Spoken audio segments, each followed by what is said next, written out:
नमस्कार, आप देख रहे हैं फाइनल कट और मैं हूं आपके साथ आशा सरमाल। चलिए शुरुआत करते हैं फाइनल कट की। डिप्टी सीएम सुरेंद्र चौधरी ने आज जम्मू के एसएमजीएस अस्पताल में एमिनेंट जो कि राजौरी की कंडी बड़ाल इलाके की बच्ची है, उनका हालचाल जाना। ये अस्पताल के अंदर बच्ची इलाज के लिए यहाँ पर आप देखिए एडमिट हुई है और अस्पताल के डॉक्टरों ने उन्हें इन बच्चों की हालत से वाकिफ कराया। डिप्टी सीएम ने बताया कि सरकार कंडी बड़ाल में हुई मौतों की जांच करवाने के लिए प्रतिबद्ध है और स्वास्थ्य विभाग के साथ साथ पुलिस भी इसमें जुटी हुई है। उन्होंने कहा कि अगर ये कोई साजिश है तो इसे रचने वाले किसी भी सूरत में बख्शे नहीं जाएंगे। डॉक्टर अपनी ओर से हर कोशिश कर रहे हैं और पुलिस भी अपने काम में लगी हुई है ताकि जल्द से इस रहस्य का पर्दाफाश किया जा सके। ऑनरेबल चीफ मिनिस्टर साहब जनाब उमर अब्दुल्ला साहब का भी कोशिश है और पूरी सरकार की ये कोशिश है कि इस पे इन्वेस्टिगेशन करनी चाहिए और पुलिस को हम जाएंगे वहां पे जो भी है हम देखेंगे क्या है क्या नहीं, लेकिन पुलिस के लिए बहुत बड़ा रोल है और पुलिस को बड़ी चैलेंज से इसको लेना पड़ेगा इन केसों को, क्योंकि हम खाली ये छोड़ दें कि ये बीमारी है तो खत्म हो गए बच्चे।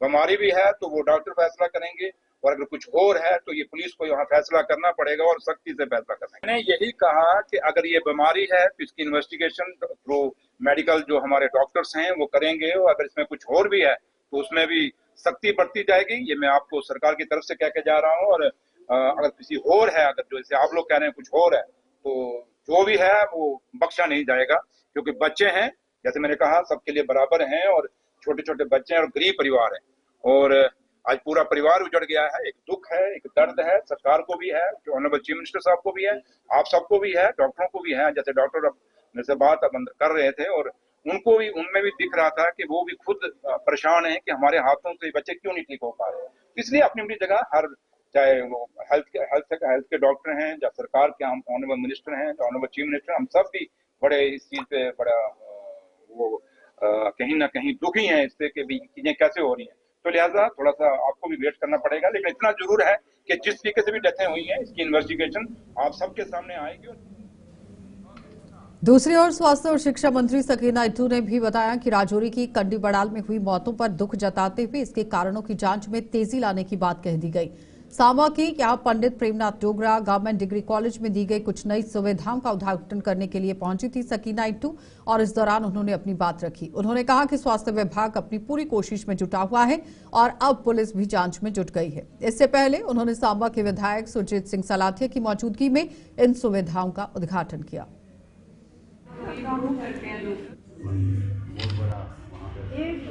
देखिए, ये बदकिस्मती की बात है जो ये हादसा हुआ है। इतने सारे लोगों की मौत हुए हैं, उसमें ज़्यादातर बच्चे जो हैं वो मर गए हैं इस हादसे में। जहाँ तक हेल्थ डिपार्टमेंट का ताल्लुक है, सारे टेस्टिंग जो है, चाहे वो फूड ग्रेन्स की टेस्टिंग हो, चाहे वो बाकी जो टेस्ट है वो करा दिए। मेडिकल टीम्स वहाँ पे रही, उन्होंने अब अपना काम किया है। अब पुलिस इन्वेस्टिगेशन कर रही है, थोड़ा टाइम तो लगेगा तब तक जब तक सारी चीज़ें जो है वो सांबा के बीच बाजार स्थित एक यहां पर दुकान पर अज्ञात युवक ने जानलेवा हमला कर मां बेटे को घायल कर दिया और इस हमले में महिला गंभीर रूप से घायल हो गई और जबकि उसके बेटे को भी हमलावरों द्वारा तेजधार हथियार से हाथ पर वार कर दिया गया और इस हमले को अंजाम देने के बाद हमलावर लोगों के चंगुल से छूटकर यह मौके से फरार हो गए। दिन दहाड़े अंजाम दी गई इस वारदात की सांबा के लोगों में खौफ की लहर है और इस हमले में घायल दोनों मां बेटे का इलाज जिला अस्पताल में चल रहा है। वहीं पुलिस ने मामला दर्ज कर आरोपी की तलाश शुरू कर दी है।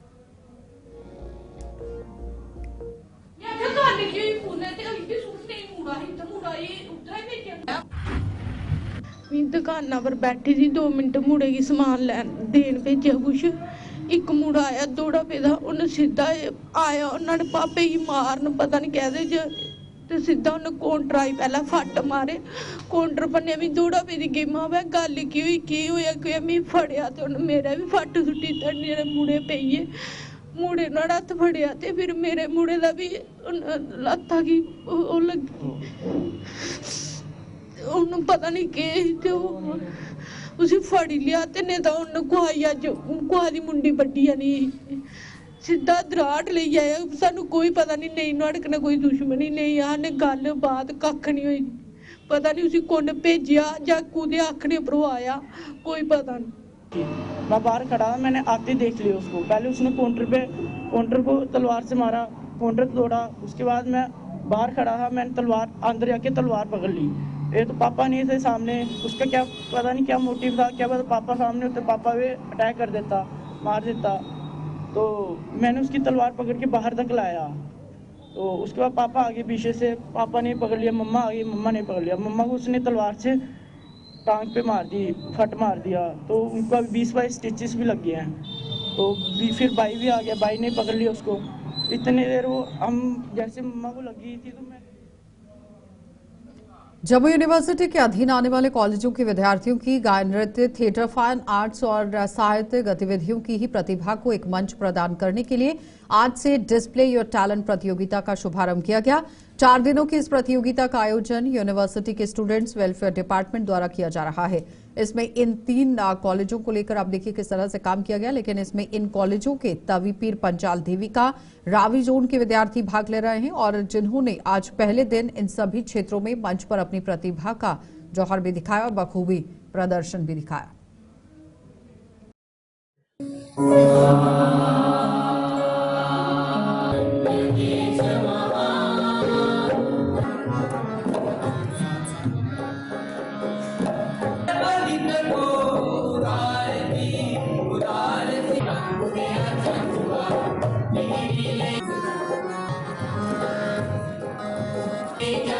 डिस्प्ले योर टैलेंट जो आप पहले पिछले साल या उससे पहले देखते थे, इस बार थोड़ा सा चेंज किया है। और चेंज करने के पीछे आइडिया ये था कि हमारे जो कॉलेजेस हैं वो छोटी छोटी जगहों पे खुल गए हैं, तहसील लेवल तक कॉलेजेस खुले हैं, तो उन तक हम पहुंच नहीं पाते थे। तो इस बार हमने क्या किया है कि जितने हमारे एफिलिएटेड कॉलेजेस थे उनको 5 जोन में डिवाइड किया है। 5 जोन है हमारे तवी जिसमें जम्मू रीजन आता है, पीर पंचाल जिसमें रजौरी पुंछ आता है, चिनाब जोन जिसमें एरेस्ट वाइल डोडा डिस्ट्रिक्ट आता है, रावी जोन जिसमें कठुआ आता है। तो ये हमारे 5 जोन हैं। तो यहाँ पे क्या था, अब क्या है कि बच्चे पहले जोनल लेवल पे compete करेंगे। एक जोन के जितने कॉलेजेस हैं वो सभी इवेंट्स में compete करेंगे और उसके बाद जो विनर होंगे फर्स्ट सेकंड थर्ड वो इस सेकंड लेवल पे आएंगे। सो ये सेकंड लेवल है। इसके बाद जो यहाँ से विनर होंगे वो जाएंगे नॉर्थ जोन में, जो पंजाब यूनिवर्सिटी चंडीगढ़ कर रही है होस्ट इस वक्त। तो जम्मू व इसके आसपास के इलाकों के किसान ब्रोकली की पैदावार कर खूब मुनाफा कमा रहे हैं। ब्रोकली देखने में लगभग फूल गोभी जैसी लगती है, लेकिन ये कई औषधीय गुणों से भरपूर होती है। इसका सेवन करने से शुगर को कंट्रोल रखने में मदद मिलती है और साथ ही साथ कई अन्य बीमारियों के इलाज के लिए भी बेहद कारगर साबित होती है। किसानों के मुताबिक उन्हें मंडियों में ब्रोकली के उम्दा दाम मिल रहे हैं। ब्रोकली के पौधे लगाई है। पहले मैं शुगर के लिए मैं बोल रहा हूँ, शुगर ये अच्छा है, जो शुगर के लिए ना बहुत अच्छा है। ठीक है, हम लगाते हैं 3-4 बार एक लगाते हैं। गोभी एक बार काट जाता है, ठीक है, गोभी का ये टेंशन नहीं रहती है। ठीक है, गोभी एक बार काटोगे बूटा खत्म। ठीक है, हम इसको 3 बार काटते हैं। हम लोग बहुत खुश हैं, इतना हम खुश हैं, इतना दुनिया पे कोई नहीं होगा। नहीं वो अच्छी कम हो रही है, 3 बार काटते हैं तो 80 होगी ना, और क्या होगा। 4-5 साल हो गए इसको लगाते हुए हमने, तो इसकी ज़्यादा वो बढ़ोतरी है, पैसे ज़्यादा मिलते हैं। तो और हम काफ़ी किसान पहले मैंने लगाई थी, फिर और किसी ने लगाई थी, अभी ज़्यादा बंदे लगा रहे हैं। सर बहुत कुछ इसकी इनकम भी बहुत अच्छी है, ज़्यादा है, गोभी से अच्छी है। हाँ, गोभी एक बार कट जाता है ना, ये 3 बार काटनी पड़ती है। चलिए ब्रेक के बाद एक बार फिर आपका स्वागत है। प्रधानमंत्री कुसुम योजना का जम्मू व इसके आसपास के इलाकों के किसान भरपूर फायदा उठा रहे हैं और इस योजना के तहत किसानों को सोलर पंप मुहैया करवाए जा रहे हैं। इस योजना का लाभ लेने वाले किसानों को बिजली के आने जाने की कोई टेंशन नहीं रहती और वो सौर ऊर्जा की मदद से पंप चलाकर फसलों की सिंचाई कर रहे हैं। और तो और ये पंप सौर ऊर्जा से चलने के कारण किसानों को बिजली का बिल भी नहीं चुकाना पड़ता। और खास बात यह है कि इस योजना का लाभ लेने के इच्छुक किसानों को सब्सिडी भी मुहैया करवाई जा रही है और वो इसका पूरा लाभ ले रहे हैं। अभी जो प्रधानमंत्री की कुसुम योजना के तहत हमारे को सोलर पंप्स मिले हैं, इनका बहुत ही बेनिफिट हमें मिला है। क्योंकि हमारा अक्सर क्या होता था कि सर्दियों में पानी बंद हो जाता था, नहर में पानी नहीं मिलता था और जब पानी की ज़्यादा ज़रूरत होती थी तो तब पानी पूरा ही नहीं होता था। और अगर मोटर पंप हमने लगाए भी हैं, लाइट्स आती थी, कभी जा रही है कभी आ रही है, तो उससे नुकसान होता था कि बार बार हमारे को एक ही जगह पे पानी लगता था, उससे फसल भी खराब होती थी और बिल भी ज़्यादा आते थे। अभी जब से हमारे को ये सोलर पंप्स मिले हैं, इससे बेनिफिट मिल रहा है कि दिन में पूरा दिन हम बिना फिक्र के हम जो है पानी लगा सकते हैं, ना कोई बिल आएगा हमारा। और सबसे बड़ी निजात तो किसान को यही है कि बिल नहीं भरना पड़ेगा और आपको पानी में भी कंटिन्यूटी मिलती है, लगातार पानी मिलता है, किसी तरह का कोई रुकावट नहीं आती है पानी में। बार बार पानी के लिए हमें किसी के आगे झुकना नहीं पड़ता या किसी से लड़ाई झगड़ा नहीं करना पड़ता है। अक्सर गाँव में क्या होता था कि पानी के लिए किसानों में आपस में मतभेद पैदा हो जाते थे, लड़ाइयाँ पैदा हो जाती थी, एक दूसरे से बात करना छोड़ देते थे लोग। अभी भगवान की शुक्र है ये प्रधानमंत्री का कि उन्होंने ये योजना दी है। इसमें कुल किसान का मेरे ख्याल से 20% पैसा ही लगता है और 80% जो है वो सरकार की छूट है। तो हर किसान को इसका फ़ायदा उठाना चाहिए। जैसे कि आप मेरे पीछे ये सोलर पंप देख रहे हैं, ये मुझे पीएम कुसुम योजना के तहत इस स्कीम का लाभ मिला है, जिसमें मैंने एग्रीकल्चर एक एप्लीकेशन लगवाई थी, जिसमें मुझे 80% की सब्सिडी मिली है।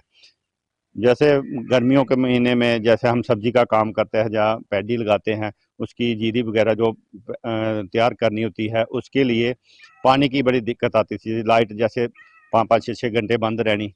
अब ये है भाई, जब भी हम आए स्विच लगाया और पानी स्टार्ट, तो अपना टाइम भी बचता है। ऐसे पहले बिजली का वेट करना पड़ता था, 2-2 3-3 घंटे खेतों में बैठे रहना, भाई पानी लाइट आएगी तो पानी लगाएंगे। अब जब भी आए सीधा पानी लगाया।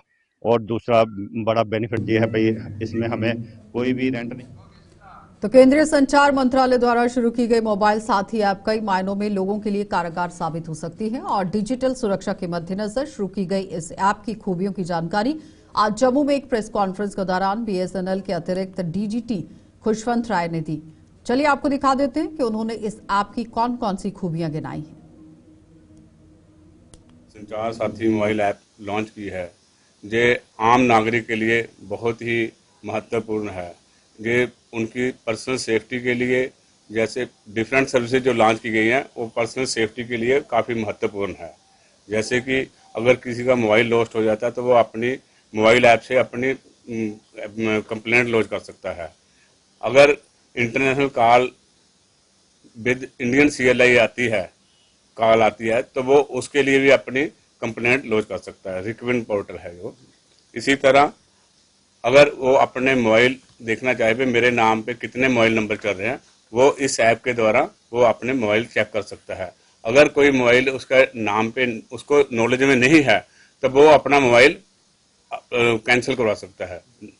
इसी तरह एक और सर्विस है कि कितने ISP उसका कौन सा ISP है और जहाँ कौन ISP इस एरिया में काम करते हैं, वो सर्विस न्यू यंग ब्लड संस्था द्वारा जम्मू में कल शनिवार को यहां आप देखिए फ्री आयुर्वेदिक का जो कैंप है उसका आयोजन किया जाएगा और इस कैंप की शुरुआत 11 बजे शहर के पुरानी मंडी इलाके में स्थित श्री हनुमान जी के मंदिर में लगाया जाएगा। संस्था के प्रधान अशोक वर्मा ने बताया कि इसमें आयुर्वेदिक डॉक्टर लोगों की स्वास्थ्य की जांच करेंगे, जिन्हें दवाइयां भी बिना किसी शुल्क के दी जाएंगी।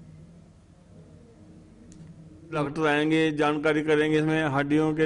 ये कैंप कल पुरानी मंडी हनुमान मंदिर के पास लग रहा है, तो सभी से निवेदन करता हूं, कल 18 तारीख सुबह 11 बजे हनुमान मंदिर पुरानी मंडी में ये शिविर लगेगा। इस कैंप का लाभ उठाएं। इसमें आयुर्वेदिक स्पेशलिस्ट डॉक्टर आएंगे, जानकारी करेंगे। इसमें हड्डियों के डॉक्टर भी हैं, स्किन के भी होंगे। सभी से निवेदन है। तो जम्मू के GMC अस्पताल से पुलिस ने 4 चोरों को धर दबोचा है। अस्पताल प्रशासन के अनुसार ये चारों चोर यहां नशेड़ी हैं, जिन्होंने अस्पताल की इमरजेंसी के कार्ड भी बनवा रखे थे। अस्पताल में सिक्योरिटी इन चारों पर नजर रखे हुए थी और मौका पाते ही इन्हें दबोच लिया गया। ये चारों एक ग्रुप बनाकर अस्पताल में पहुंचे हुए लोगों का माल उड़ा रहे थे, जिनमें से 2 को आप देखिए किस तरह से बागे बाहू, एक कासिम नगर और चौथा राजीव नगर का रहने वाला है। पुलिस की तरफ से पता चलाया गया और आगे की कार्रवाई भी शुरू कर दी गई है।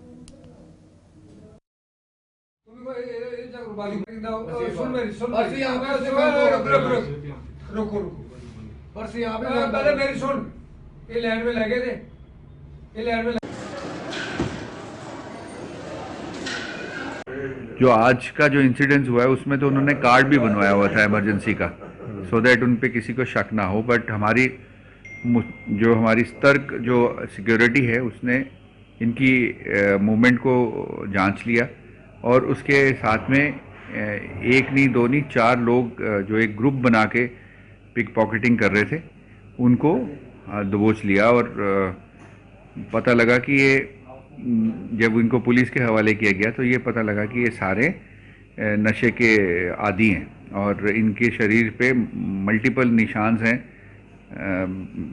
इम्प्रेशंस हैं, जिसमें पता लगता है कि ये लोग नशा भी करते हैं। तो इस हिसाब से ये आपके माध्यम से यही कहना चाहेंगे कि ये पब्लिक प्लेसेस में यहाँ रश बहुत होता है। हमारे 3 हिस्से हैं अस्पताल के, ओपीडी, इमरजेंसी और आईपीडी। हर जगह पे हज़ारों का फुटफॉल है, तो थोड़ा सा सतर्क रहें और अगर कोई कोई ऐसी चीज़ दिखती है या लगता है कि कोई शरारत करने की कोशिश करे तो इमीडिएटली नियरेस्ट सिक्योरिटी को। जम्मू संभाग में आज गणेश संकट चतुर्थी के अवसर पर महिलाओं द्वारा यहाँ भुग्गे का व्रत जो है वो रखा गया है। ये व्रत बच्चों की लंबी उम्र की कामना के लिए रखा जाता है और महिलाएं शाम के समय चंद्रमा को अर्घ देकर ही व्रत खोलती हैं। बात करें अगर जम्मू की तो यहाँ पर भी आज मंदिरों में महिलाओं ने भगवान गणेश जी की पूजा अर्चना कर गणेश संकट चतुर्थी की परंपराएं निभाई और आज के दिन यहाँ मूली, गन्ना, तिल के लड्डू और भुग्गे का जो दान है वो किया जाता है। आज गणेश संकट चतुर्थी के विषय में बताऊंगा।